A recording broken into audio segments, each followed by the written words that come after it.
Mike Tyson breaks silence. Jake Paul fight was rigged. Jake Paul's post-fight comments sparked major backlash when he suggested the fight with Mike Tyson was scripted, claiming he held back because Tyson wasn't fighting seriously. Fans quickly expressed their skepticism, pointing out the disconnect between Paul's statements and Tyson's pre-fight promises to chase Jake down and deliver an exciting performance. However, the Mike Tyson who stepped into the ring didn't live up to those words, leaving fans questioning whether the bout was authentic or a carefully orchestrated spectacle. At any point did you start to take your foot off the gas just a little bit because you noticed he was tiring out? Yeah, definitely. Definitely a bit. You know, I wanted to give the fans a show, but I didn't want to hurt someone that didn't need to be hurt. Did you feel Mike's power at all? No. He hit you with one, and you gave him the tongue. I only because the crowd, got turned up. Was Mike Tyson's underwhelming performance against Jake Paul simply a result of age catching up to the legend, or was there something more calculated behind the scenes? Fans are divided, questioning whether Jake Paul's victory was legitimate or just part of a bigger plan to keep the spectacle alive. The fight has sparked intense debate, with some pointing to Tyson's lackluster showing as suspicious, given his fiery pre-fight promises. Online chatter only fuels the mystery, with many calling this one of the most puzzling fights in boxing history. Was it just an off night for Tyson, or was the whole event a carefully staged setup? Stay tuned as we dissect the in-ring moments, post-fight reactions, and fan theories to uncover the truth. But then I saw this. I've been watching Mike Tyson, and I'm not a big boxing fan, but I know Mike likes to fight on the inside. And once he rocks you, then he goes in and finishes you off. This is Mike Tyson. This is Iron Mike Tyson to the T. This is Mike's muscle memory. He rocks you, and then he works you body on the inside, goes for the uppercut, knocks you out. But when you watch this, Mike rocked Jake Paul in the face. He caught him. Jake started to fall back, and then it was as if Mike was like, well, damn, I'm gonna knock him out. I'm sorry, the contract said don't knock out. Jake Paul's claim that he held back during his fight with Mike Tyson immediately set off alarm bells. Why would someone known for being brash and unapologetic suddenly show mercy? Fans were left puzzled, especially considering Jake's carefully curated boxing career. From retired athletes to aging MMA fighters, his opponents have rarely been at their peak, making his matches more about spectacle than true competition. Stepping into the ring with a 68-year-old Mike Tyson followed the same script, but this time, the stakes were higher. This wasn't just another retired athlete, this was Iron Mike, a boxing legend. Jake's comments only fueled skepticism, with many wondering if this fight, too, was less about skill and more about maintaining the show. For the Jake Paul versus Mike Tyson fight was leaked hours before the fight happened. Let me explain. Obviously, with it being Jake Paul, a lot of people expected the fight to be rigged, basically to ensure that Jake wins. So this coming out literal hours before the fight didn't help at all, and it's very detailed. I'll move out the way so you can pause it and have a read. But as you can see, this is the end. Jake Paul's claim that he held back from knocking out Mike Tyson because Tyson wasn't fighting back had fans immediately questioning the narrative. If Tyson wasn't throwing punches, why not? Was Jake sparing Tyson as a favor, or was there another reason behind the lackluster exchange? Jake's suggestion that he was protecting Tyson's legacy or health might sound noble, but fans weren't convinced. To many, it felt like a flimsy excuse for a fight that failed to deliver on its massive hype, leaving them wondering if the entire event was just another scripted spectacle. I tried to give the fight the best fight I possibly could, but when someone's just surviving in the ring, basically, it's hard to make it exciting. So I couldn't really get him to engage me or slip shots and, do something super cool or whatever. But I don't care about what people have. Watching Mike Tyson take on Jake Paul felt like witnessing a caged beast struggling to break free. Fans anticipating Tyson's legendary ferocity were left puzzled as flashes of his old self appeared but quickly faded. Was it fatigue, strategy, or something more deliberate? Tyson's repeated glove biting stood out. It's a gesture he's made before, often out of frustration, but in this fight, it seemed almost symbolic, as if he was restraining his natural instincts. When he did press forward, there were brief glimpses of the unstoppable Iron Mike, but those moments were fleeting. His punches lacked power, his movement was limited, and his aggression was muted.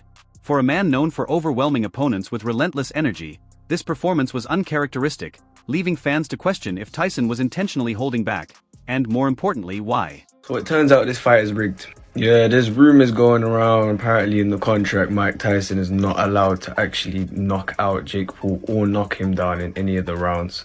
I can't lie, what did you expect? Of course this fight was going to be rigged. It's a 60-year-old versus a 20-something-year-old. Oh, I won't be surprised if the match ends up being a draw or some bullshit, bro. I think there's too much at stake, because if Mike Tyson loses to fucking Jake Paul, then this brother's entire legacy's just gone down the drain. The contrast between Mike Tyson's fight against Jake Paul and his bout with Roy Jones Jr. just 4 years earlier couldn't have been more glaring. Against Roy, Tyson displayed sharp movement, solid stamina, and his trademark aggression. But with Jake Paul, he seemed like a shadow of his former self, leading fans to suspect he was holding back, not by choice but by design.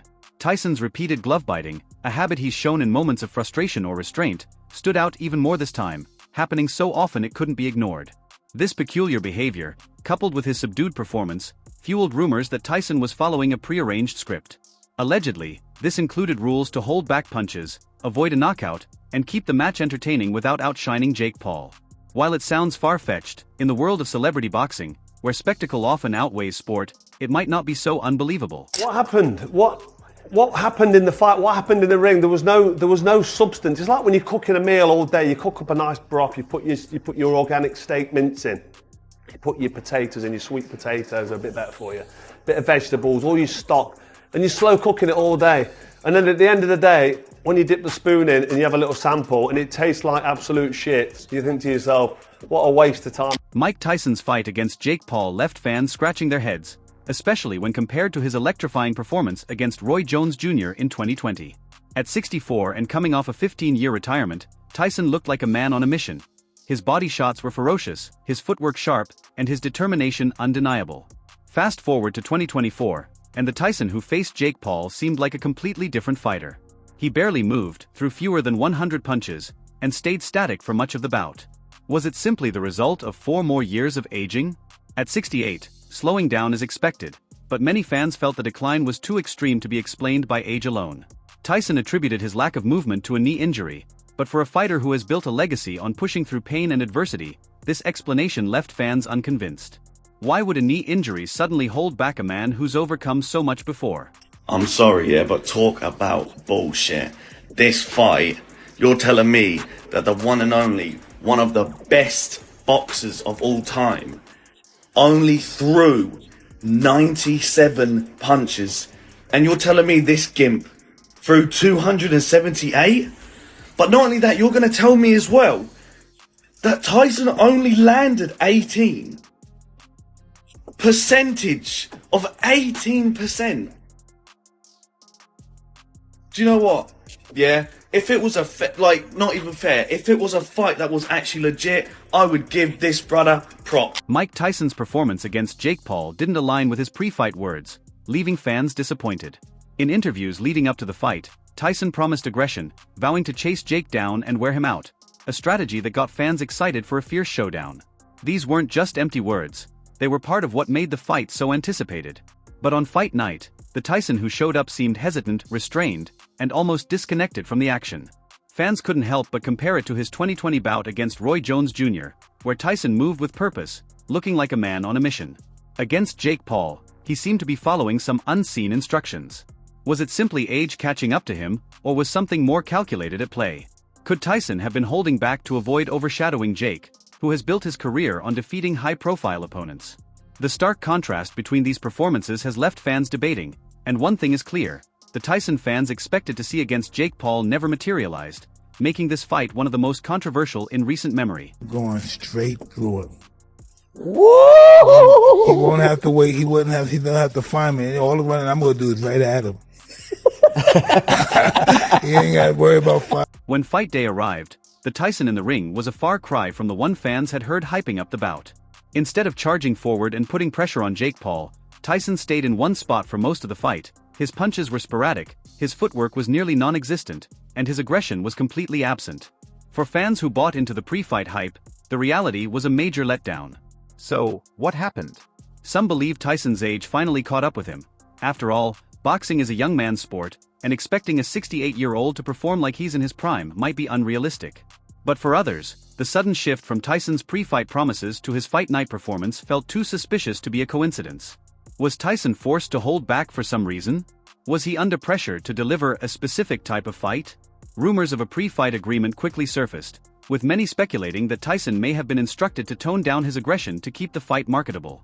A one-sided beatdown wouldn't have benefited Jake Paul, and a scripted match could have been the perfect way to ensure both men kept their reputations and paychecks intact.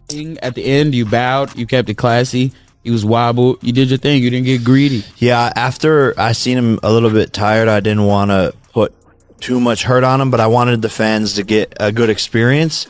But there was a point where all of my aggression and like super violence and like I'm gonna knock this guy out and show him, it went away when I wasn't getting hit much at all. And I don't know, I just punches wasn't doing it. I love Mike. Whatever the reason, the gap between Tyson's words and actions left fans feeling cheated. Many turned to social media to voice their frustration, expecting a real fight, not a watered-down performance. For Tyson, this fight was meant to be another chapter in his legendary career, but for many fans, it felt more like a staged event than a true competition. Jake Paul winning against Mike Tyson should have been a career-defining moment. Defeating a legend, even an aging one, carries weight. But instead of gaining respect, Jake's victory sparked outrage and ridicule. Fans didn't celebrate his win, they questioned its legitimacy. Jake has built his boxing career on fighting opponents without a solid boxing background or those well past their prime. Former NBA players, retired MMA fighters, and now a 68-year-old Tyson. For many, this was just another example of Jake taking the easy route. Sure, Tyson is a legend, but he's also a senior citizen by boxing standards. Winning against him didn't scream legit. What made matters worse was Jake's performance. Despite being younger, fitter, and arguably more conditioned, he didn't dominate in the way fans expected. He played it safe, refusing to engage in serious exchanges. His claim that he held back because Tyson wasn't fighting back only made things worse. If Tyson wasn't throwing punches, why didn't Jake step up and take control? Really watch it. I was in Katie's change room, she was getting stitched up. I watched the first 30 seconds, which were quite entertaining, and then afterwards it's horrible to watch. And that's, you just, like, did you enjoy watching most of that fight? The back, like, it was hard to watch, but it was always going to be like that. But it doesn't have to be. They're not making this for me. Look how many people turned up. Look how many people tuned in. So I can't knock it. It's just not for me. And that's not disrespectful. I love boxing. I don't want to see Mike Tyson stuck in quicksand, right? And he showed unbelievable heart, by the way. No one wants to see that. For Jake Paul, this fight was supposed to be another step toward gaining legitimacy in the boxing world. But instead of silencing his critics, it gave them more ammunition. Fans questioned his motivations, strategy, and even his courage. Was this fight about proving himself as a boxer, or was it just another publicity stunt to keep his name in the headlines? Regardless of the answer, one thing is clear: Jake's victory over Tyson did more harm than good to his reputation. The idea that the Tyson vs. Paul fight might have been scripted left fans fuming. For boxing enthusiasts, the sport is sacred. It's about raw competition, hard work, and the pursuit of greatness. The thought of a scripted fight goes against everything fans believe boxing should be. From the outset, the fight didn't feel right. Tyson's lack of movement, Jake's hesitancy, and the overall slow pace raised red flags. Fans who tuned in expecting fireworks were instead treated to a slow, uneventful bout that felt more like a sparring session than a real fight. Whispers of a pre-fight script began circulating almost immediately, with fans pointing to specific moments that didn't quite add up. I'm glad nobody got hurt, and I'm always glad in any fight when nobody gets hurt, but especially Mike. Mike's my, we've known each other for 40 years, and, I love the guy, so I just hope it didn't take away from the sport of boxing and the type of show we had here tonight with like 4 great fights out of the whole card, and we want fight fans to enjoy the fights, not just exhibitions. Was it difficult for you to watch that? Yeah, well, I watched it on a replay and kind of zipped through it because it was the same thing. If the fight was indeed scripted, it sets a dangerous precedent for boxing. Fans want authenticity, not staged drama. If celebrity boxing continues to prioritize entertainment over competition, it risks alienating the very audience that made the sport popular in the first place. This fight isn't just about Mike Tyson and Jake Paul, it reflects a growing trend in boxing: the rise of celebrity-driven bouts that favor spectacle over skill. While these events generate massive paydays and attract casual viewers, they raise serious questions about the sport's future. Celebrity boxing matches, like this one, have become a double-edged sword. On one hand, they bring attention to the sport and attract new fans, but on the other, they blur the line between sport and entertainment. For purists, boxing is about competition, discipline, and the pursuit of greatness. When fights start feeling scripted or choreographed, it undermines everything the sport stands for. Fans are growing frustrated. They want to see real fighters go toe-to-toe, not a carefully orchestrated event designed to maximize pay-per-view buys. If this trend continues, it could damage the sport's credibility, as younger generations might begin to associate boxing with gimmicks and stunts, rather than the skill and dedication that define true champions. I could genuinely tell the fight was rigged before Mike Tyson even was in the ring. If you watch closely, you could see in his facial expressions, he was like, I know I'm going to lose. And come on, that's not the Mike Tyson we know. I don't care about age. That's not his mannerisms. People are saying, come on, man, it won't be rigged. Mike Tyson won't do that. Mike Tyson's the type of guy to die for his legacy. He won't sell out. He won't be rigged. Brother, everything has got a price. If they put 30 M's in his face, said, yeah, man, just lose this fight, it won't count towards your record. Fighters like Mike Tyson have spent decades building their reputations, and when they participate in events like this, it risks tarnishing that legacy. Tyson is a name synonymous with power and ferocity, and seeing him in a fight that feels more like theater than sport leaves a bad taste in the mouths of fans who have followed him for years. The broader implications of this fight go beyond Tyson and Jake Paul. They reflect the direction boxing is heading and the challenges the sport faces in maintaining its integrity. Will boxing continue to cater to celebrity-driven events, or will it find a way to strike a balance between entertainment and authenticity? That's the big question. Jake Paul, you've just beat the baddest man on the planet, Mike Tyson. What is next for the problem child? I am the face of this sport. I'm the future of this sport. The list of people I want to fight is long and endless, and I can't wait to make my way through that list and beat them all. I'm not scared of anybody. Any man and his dog can get it. I want them all. Speaking of people I want, Jones. Are you watching? Are you out there, Jones? Wow, you want John Jones? John Jones? Absolutely not, no way. He's still ducking Tom Aspinall, isn't he? I'm talking about Roy Jones. Roy Jones Jr., okay. No, senior, not sure. Senior, yeah. And if he don't want it, there's plenty more, I've got unfinished business with a certain Fury family. You really think you could take on Tyson Fury? Tyson? You're taking a piss out? Absolutely not. John, then? John, not a chance. No way, Jose. No. Bambi. Come on, Bambi. Listen, if you want it, Bambi, if you think you're a fighting woman...